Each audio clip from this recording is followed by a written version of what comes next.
Oi pessoal, boa tarde. Hoje é dia 2 de novembro de 2017, quinta-feira, dia de finados, feriado.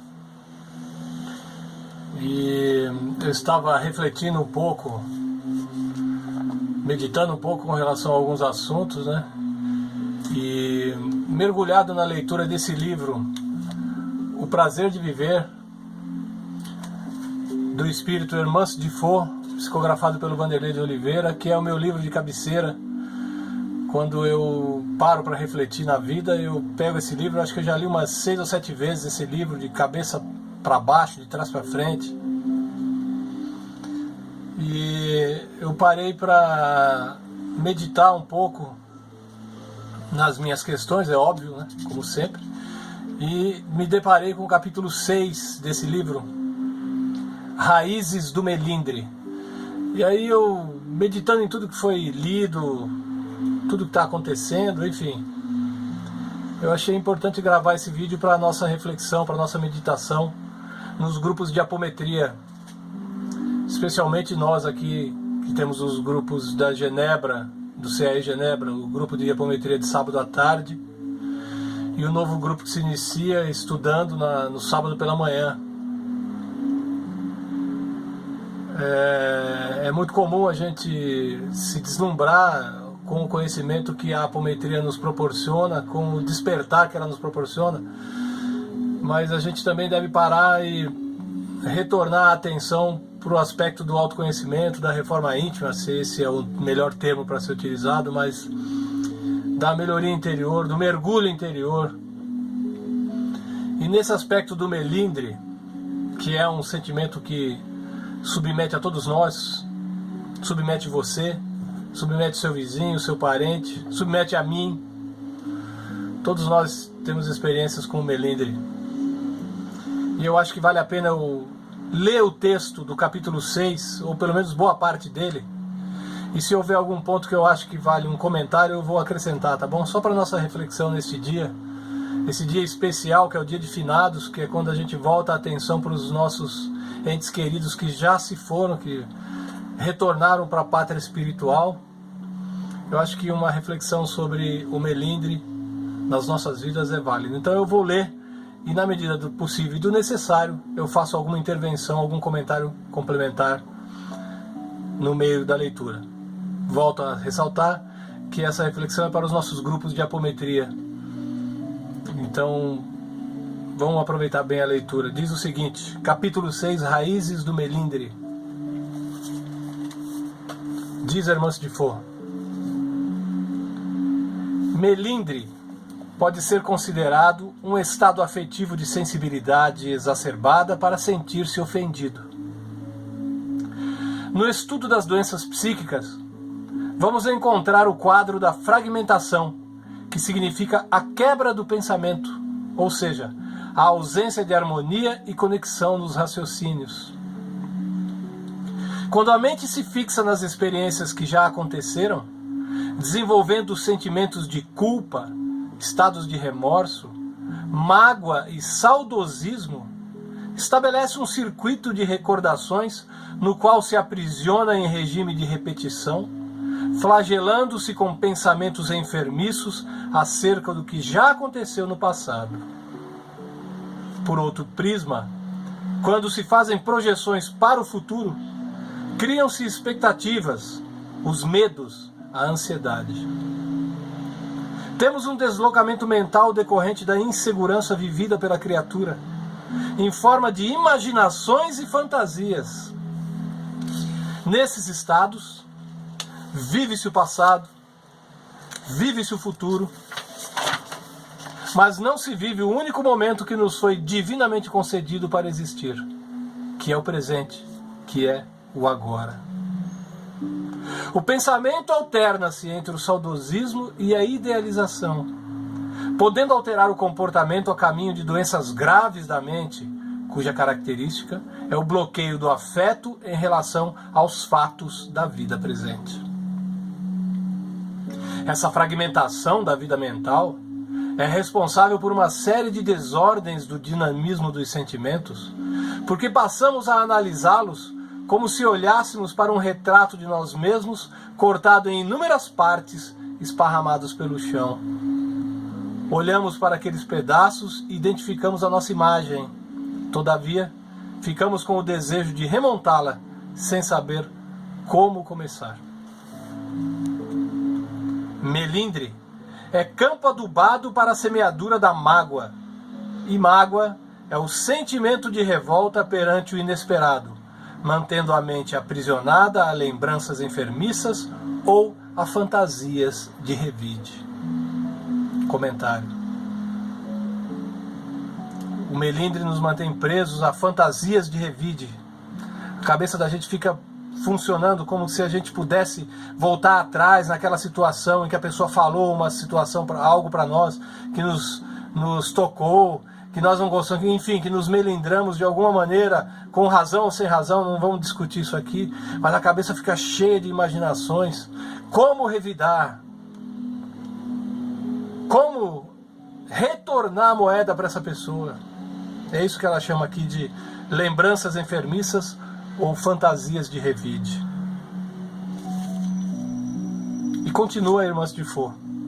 Quase sempre essa enfermidade da alma tem raízes decisivas na infância, embora possamos encontrá-las em etapas diversas das reencarnações, pelo do desenvolvimento de vários hábitos que tornam o ser intensamente suscetível. Crianças excessivamente cobradas na infância crescem adultos perfeccionistas que não querem conviver com a frustração e a crítica, que se lhes tornam dolorosas e enfadonhas.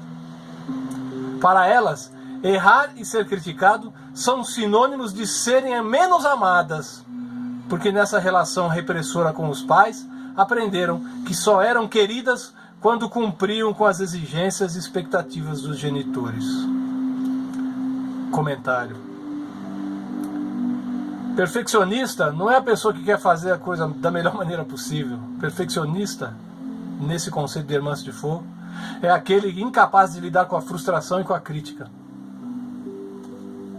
É isso que ela retrata aqui nesse texto. E continua. Hoje, a pessoa já adulta, quando criticada ou chamada à atenção, reage conforme o que aprendeu. Mesmo que as advertências sejam de boa fonte e para o seu bem, tende a recebê-las como desaprovação, inimizade, traição, cobrança e exigência descabida. A partir de então, os sentimentos apresentam-se como em um caleidoscópio, uma fragmentação de cores que não se entrecruzam, uma diversidade de sentimentos indefinidos em comoção e com a incapacidade, comentário, de lidar com essa fragmentação. Continua, Irmãs de Fo. Quem vive centrado no momento presente não tem medo dos seus sentimentos, sabe revelá-los a si e aos outros sem constrangimento, porque aprendeu a lidar com as suas imperfeições em clima pacífico, tolerante. Consequentemente, se sente ofendido, logo reage com naturalidade e sabe que atitude tomar, perguntando a si mesmo: por que me ofendi? Essa intrigante interrogação é o roteiro de autoexame nas leiras reeducativas. Comentário. Por que me ofendi? Parar para pensar. Por que me ofendi? O que a pessoa falou que me levou a esse estado de ofensa, de melindre? Por que eu estou assim? Eu devo conversar com ela ou não? Devo acatar tudo o que eu ouvi ou parte? O que me pertence? O que não me pertence? É preciso um processo de análise para que a gente possa vencer essas fantasias do melindre. Continua ainda, Irmãs de Fo. Apesar das análises psicológicas da suscetibilidade, não nos iludamos em acreditar que somente a poder de esforço autoeducativo poderá ser vencida essa mazela. Olha, comentário. Ela está dizendo que não é apenas no esforço ou no autoesforço reeducativo, no esforço interno de correção, é que nós vamos conseguir vencer o melindre. Quer dizer, o que é que falta então? E ela continua esclarecendo. Será muito oportuna a criação de relações sadias, ricas de afeto e sinceridade, para que se formem ambientes de confiança, nos quais o portador do melindre resgatará a confiança em si mesmo, nos seus valores, adquirindo melhor nível de autoestima, que em muitos casos foi subtraído no período infantil. Passará então a desejar a crítica, desejar a avaliação e a corrigenda em suas atitudes, estabelecendo uma reprogramação no seu subconsciente, pela qual perceberá mais claramente que podem ser aferidas as suas atitudes sem que os outros a amem menos. Comentário. Volto para esse parágrafo que a irmã Stifo nos diz. Será muito oportuna a criação de relações sadias, ricas de afeto e sinceridade, para que se formem ambientes de confiança nos quais o portador do melindre resgatará a confiança em si mesmo. Nossos ambientes de apometria são o espaço para nós experimentarmos essa sinceridade, que não é uma sinceridade ácida, mas a sinceridade fraterna, autoeducativa, onde eventuais comentários sobre uma mensagem ou uma participação de um colega no trabalho seja recebida de boa mente, de bom coração, seja tratada também, seja transmitida também com boa educação. Eu costumo dizer que ninguém rega uma planta com água fervendo. Ser sincero não é simplesmente dizer o que se pensa, mas ter educação para falar aquilo que se pensa.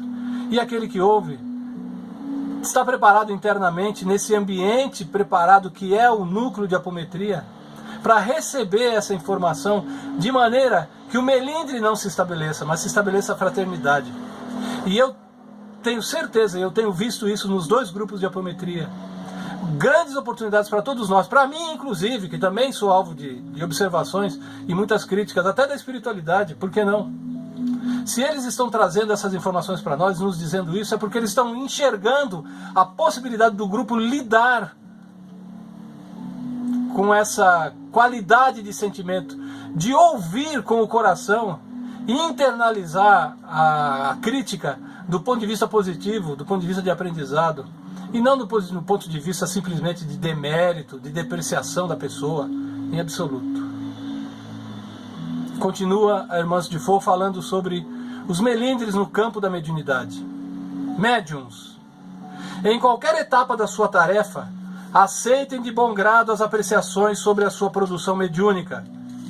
E mesmo no caso dos juízos apressados ou interesseiros, tenham muita calma para receber as ideias alheias sobre a sua tarefa. Não é a qualidade da crítica que pode ajudar ou desajudar, e sim a capacidade de lidar com as reações emotivas pessoais. Experiência, cargo, tempo de exercício, cultura pessoal, ser espírita de berço ou ainda ter o aplauso na maioria, não são, em tempo algum, garantia de infalibilidade ou critério de segurança que credencie qualquer pessoa a uma tarefa límpida e isenta das interferências inferiores em seu desempenho. Comentário. Não é pelo cargo, pela quantidade de estudos, pelo tempo de casa, tempo de centro espírita, por quanto tempo você é espírita, que vai de credenciar a ponto de você estar isento de interferências. Da mesma forma, e vale aqui a mesma reflexão, não é pela automutilação, pela baixa autoestima, pela autodepreciação pessoal, a pessoa que se deprecia profundamente, isso também é excesso de melindre. Ter o cuidado para lidar com essas forças dentro de si, nem tanto para mais, nem tanto para menos. Finaliza a irmã Stifo. Somente a qualidade imbatível do desejo de aprender, seguido da incansável disposição afetiva de servir incondicionalmente, são os louros com os quais as almas imortais podem contar para criar o campo mínimo de segurança e bem-estar para se tornar uma pessoa melhor. Eu deixo aqui, ao som dessa música suave de fundo, que não sei se vocês estão ouvindo, mas a reflexão sobre o capítulo 6, Raízes do Melindre, do livro O Prazer de Viver, de Hermance de Faux, psicografada pelo Vanderlei de Oliveira, uma pessoa muito querida. Para a gente refletir no quanto nós podemos e devemos preparar os ambientes dos nossos grupos apométricos. Não falo só de apometria, mas de todos os grupos mediúnicos, mas especialmente os de apometria neste instante que nós estamos passando, nesses momentos. Esses grupos, eles têm servido de campo para a experiência da fraternidade,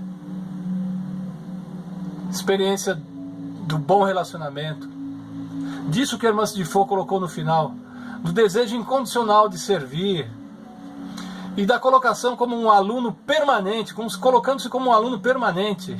Isso te dá vontade, desejo de aprender cada vez mais, e não a falsa certeza de que você já sabe de tudo ou já conhece o assunto sobre o qual você está lidando.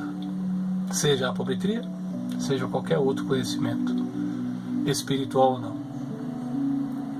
Se você gostou, compartilha com os amigos. Um abraço no seu coração. Tchau.